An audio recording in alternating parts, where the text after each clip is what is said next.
Welcome to 3 TV. తెలంగాణలో 7,000 constable పోస్టులకి notification అయితే రిలీజ్ అయింది. అయితే నిరుద్యోగులు కానిస్టేబుల్ అభ్యర్థులు సోమాజిగూడ ప్రెస్ క్లబ్లో సమావేశం నిర్వహించి కొన్ని డిమాండ్స్ వినిపిస్తున్నారు. ముఖ్యంగా వాళ్ళ డిమాండ్స్ నెరవేర్చకపోతే ఎంట్రీ డబ్బా తీసుకొచ్చి కూర్చుంటామని కూడా అది చెప్తున్నారు. సో ఎందుకు ఏంటి ఈ నిరుద్యోగుల తరఫున పోరాటం చేస్తున్నారు అశోక్ కుమార్ గారు ఉన్నారు. వారిని అడిగి తెలుసుకుందాం. ఏంటంటే సార్, ఇప్పుడు నోటిఫికేషన్ రిలీజ్ అయింది. సో జనరల్గా నోటిఫికేషన్ రిలీజ్ అయితే అందరు హ్యాపీగా ఉంటారు. మీరు డిమాండ్స్తో మళ్ళీ వచ్చారు. ఏంటి అసలు డిమాండ్స్? ఇవాళ పేరుకు మాత్రమే నోటిఫికేషన్ వచ్చింది.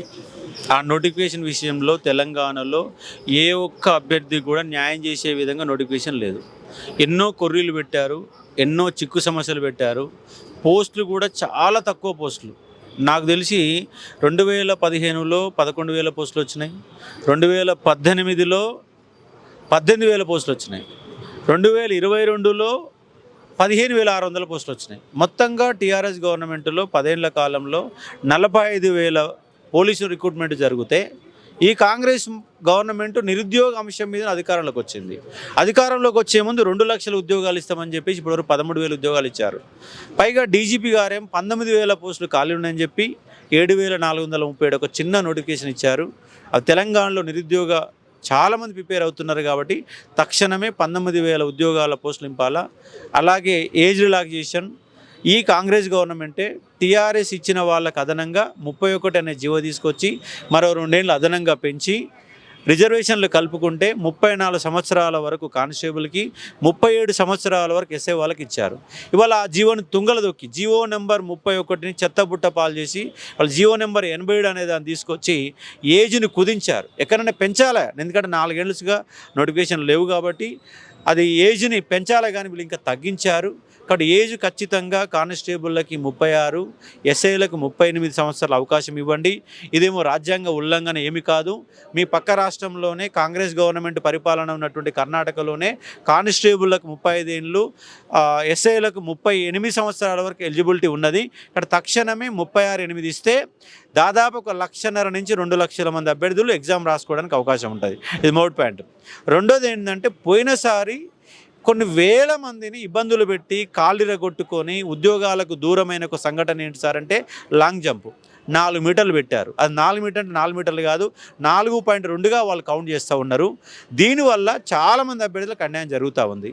పోయినసారి కూడా కాంగ్రెస్ పార్టీ వాళ్ళే ఈ లాంగ్ జంప్కు వ్యతిరేకంగా అద్దంకి దయాకర్, బల్మూరి వెంకట్ పెద్ద ఎత్తున పోరాటం చేశారు. ఇవాళ వాళ్ళ గవర్నమెంట్ అధికారంలో ఉంది. మీ పార్టీ కార్యాలయం సాక్షిగా ధర్నా చేశారు.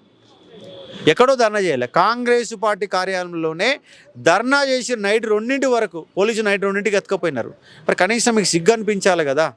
మరి కాంగ్రెస్ పార్టీ అధికారంలో ఉందా, మీరు అధికారంలో ఉన్నారా లేరా, మీకన్నా సోయిందా లేదా అర్థం కావట్లేదు. ఇక్కడ తక్షణమే మీరు డిమాండ్ చేసిన ప్రకారం, పోయినసారి మీరు డిమాండ్ చేసిన ప్రకారమే 3.8 మీటర్లకు ఖచ్చితంగా తగ్గించాలని డిమాండ్ చేస్తూ ఉన్నాం. దాంతోపాటుగా ఇవాళ ఫైర్ కానిస్టేబుల్ ఎస్ఐ వాళ్ళకు లైసెన్స్ అనేది ప్రత్యేక నిబంధన పెట్టారు. గతంలో నోటిఫికేషన్ ఏంటంటే లైసెన్స్ ఉన్న వాళ్ళకు 4 వెహికల్స్ లైసెన్స్ ఉన్న వాళ్ళకి 3 మార్కులు కలుపుతోళ్ళు. అది వాళ్ళ ఉన్నోనికి ఎక్కువ వచ్చేది, రానుడికి వదిలిపెట్టేది. కానీ సార్ ఫైర్ కానిస్టేబుల్ అండ్ ఎస్ఐకి ఖచ్చితంగా లైసెన్స్ ఉంటేనే అప్లికేషన్ అనే నిబంధన పెట్టారు.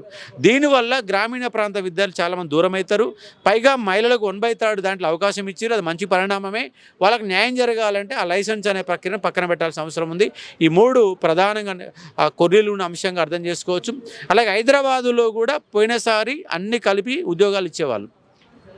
ఈసారి హైదరాబాదుని కమిషనరేట్ని 4 భాగాలు, 3 ఉంటే 4 చేశారు.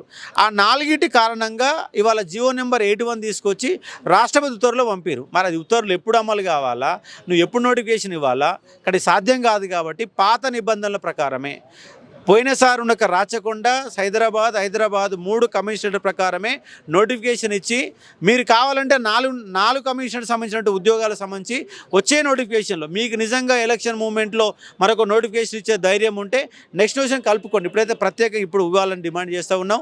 పోస్టులు పెంచాలని చెప్తున్నాం.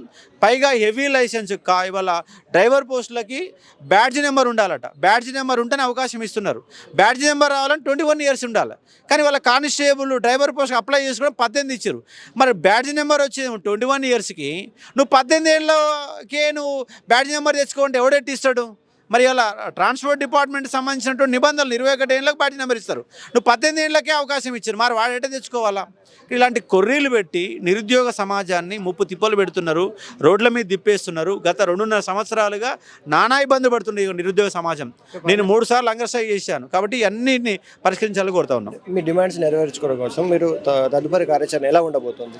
అంటే ఇప్పుడు ఫస్ట్ అయితే మేము ఏం చేస్తున్నామంటే, ఇవాళ ఉద్యమకారులు అయితే ఎవరు ఉన్నారో, ఇవాళ ఆర్ కృష్ణయ్య గారు కావచ్చు, మందకృష్ణ మాదిగ కావచ్చు, అలాగే వాళ్ళ మొన్న ఎన్నికైనటువంటి ఎమ్మెల్సీ బల్మూరి వెంకట్ కావచ్చు, అద్దంకి దయాకర్ కావచ్చు, అంజిరెడ్డి కావచ్చు, 3 ఎమ్మెల్సీలు ఉన్నారు. అలాగే మా నిరుద్యోగుల తరపున కన్సర్న్ ఉన్నటువంటి వ్యక్తి ఎల్బీ నగర్ ఎమ్మెల్యే సుధీర్ రెడ్డి గారు. ఈ 4 వ్యక్తులు ఆ ఉద్యమకారులు, 2 రాజ్యసభ మెంబరు మందకృష్ణ మాదిగ, వీళ్ళందరినీ పట్టుకొని పోయి మంత్రులతో చర్చలు జరుపుతాం. వాళ్ళు ఇస్తేనేమో ఓకే, లేదంటే 10వ తారీఖు వరకు మాకు ఈ కార్యాచరణ అనేది కొనసాగుతుంది. ఆ 10 తారీఖు తర్వాత మేము మరో కార్యక్రమం, ఆందోళన కార్యక్రమాలను తీసుకుంటాం. ప్రభుత్వాన్ని ముప్పులు తిప్పలు పెట్టే విధంగా, మీకు రాష్ట్ర వ్యాప్తంగా ఎందుకు ఎన్నుకున్నవరా అనే ఒక కాన్సెప్ట్ని తీసుకొచ్చే విధంగా మా కార్యాచరణ ఉండబోతుంది. కానీ ఇవన్నీ ఇవ్వడం వల్ల ప్రభుత్వానికి వచ్చే నష్టం ఏం లేదు. పోస్టులు పెంచడం అనేది అది కొంచెం క్రిటికల్ అని మీరు అంటున్నారు, కానీ 19,000 ఖాళీలు ఉన్నాయి. ఇవన్నీ కూడా సాధ్యమైనటువంటి డిమాండ్లే, మేము సాధ్యంగా డిమాండ్లు ఇవ్వడుతలేం. ఆ డిమాండ్ సాధన కోసం 10వ తారీఖు వరకు ఒక సామరస్యపూర్వకంగా చర్చల పేరుతో పోతాం. 10వ తారీఖు తర్వాత కార్యాచరణ తీసుకొని మేము ఏం చేయాలో చేస్తాం.